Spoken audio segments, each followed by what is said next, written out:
گلا نہیں، یہ تو اپنا اپنا نصیب ہے، اپنی اپنی بات ہر ایک نے خود بنانی ہے۔ اللہ تعالی ہمیں رو رو کر خشوع و خضوع کے ساتھ دعائیں مانگنا نصیب کریں۔ آج کا سفر بڑا مبارک ہے، اس سفر کے لیے بھی دائرہ عملوں کا دار و مدار نیتوں پر۔ نیت کیا ہے؟ میں رب راضی کرنے آیا ہوں۔ اپنے رب کو میں نے بڑا ناراض کیا ہے، ساری زندگی میں نے گناہ کیے ہیں، میرے جیسا نافرمان کوئی نہ ہوگا۔ میں نے تو سجدے بھی رب کے حکم کے مطابق 5 وقت ٹھیک سے نہیں کیے۔ رب نے اپنے گھر بلایا، میں نے رب کو اب راضی کر کے جانا ہے۔ پہلی نیت تو یہ، ان جگہوں پہ جائیں، اسلام کی تاریخ کو دیکھیں گے اور انشاءاللہ اپنے ایمان کو مضبوط کریں گے، اللہ اور اس کے رسول کی محبت کو انشاءاللہ مزید اپنے سینوں میں سرشار کریں گے۔ یہ نیتیں ہونی چاہیے، جہاں جائیں گے مقدس مقام ہے، دعائیں قبول ہوتی ہیں، انشاءاللہ ہم دعائیں کریں گے انشاءاللہ۔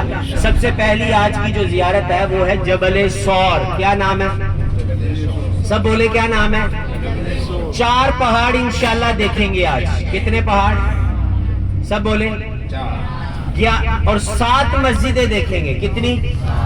کتنی ہونا تو یہ چاہیے کہ واقعہ بھی پوچھا جائے نا بعد میں، یہ مسجد میں کیا ہوا تھا، تو اتنی توجہ سے سنا ہو، کوئی نہ کوئی کچھ نہ کچھ تو بیان کر جائے، لیکن کم از کم بیان کرنے والے کا اتنا حق تو بنتا ہے، اور ایک نبی کے امتی کا اتنا حق تو بنتا ہے کہ یہ نبی کے وطن میں، جس شہر میں 53 سال گزرے ہیں اللہ کے نبی کے، یہاں پر یہ اگر زیارتیں کرنے آیا ہے تو ان زیارتوں کے کم از کم اسے نام ہی یاد ہو جائے۔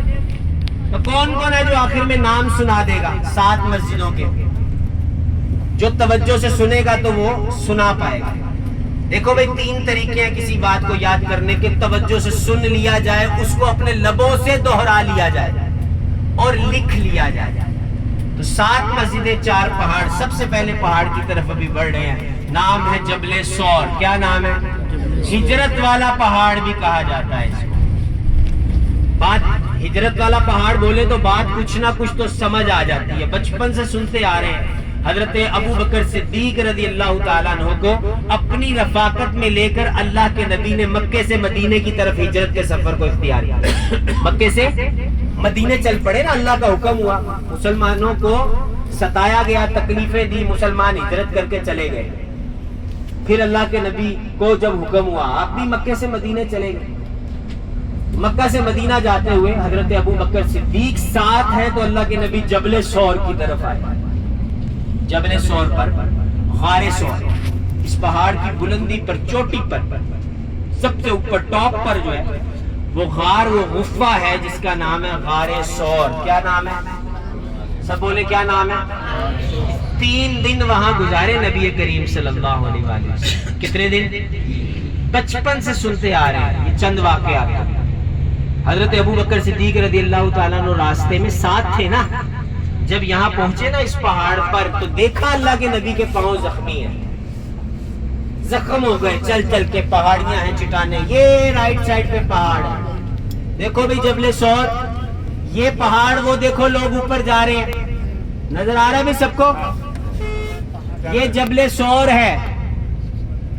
اس پہاڑ کو ہجرت والا پہاڑ کہا جاتا ہے۔ ابھی دامن سے انشاءاللہ اس کی ہم زیارت کریں گے، اتر کے زیارت کریں گے، دیکھیں گے، دعا مانگیں گے۔ اوپر جانے کے لیے تو دیکھو بھئی 2 گھنٹے چاہیے۔ کتنا ٹائم؟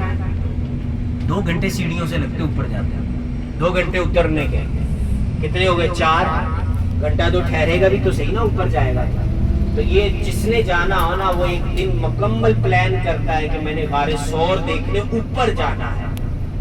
جس نے تو اوپر جانا ہے وہ ایک دن نکالے گا، پورا مینیج کرے گا پورے دن، تو جانا بھی چاہیے۔ آج بھی ان غاروں میں اللہ کے نبی کی خوشبوئیں آتی ہیں، ایمان تازہ ہو جاتا ہے۔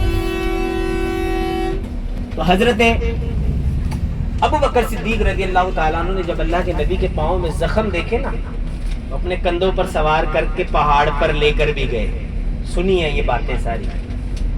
اوپر گئے تو پہلے خود حضرت ابو بکر صدیق غار میں چلے گئے۔ اللہ کے نبی سے آپ ٹھہریے ذرا، میں غار میں جاؤں۔ آپ گئے، جا کر آپ نے سوراخ غار میں کئی موجود تھے ان کو بند کیا۔ چلو بھائی جلدی فٹافٹ آ جائیں، سب آ جائیں انشاءاللہ۔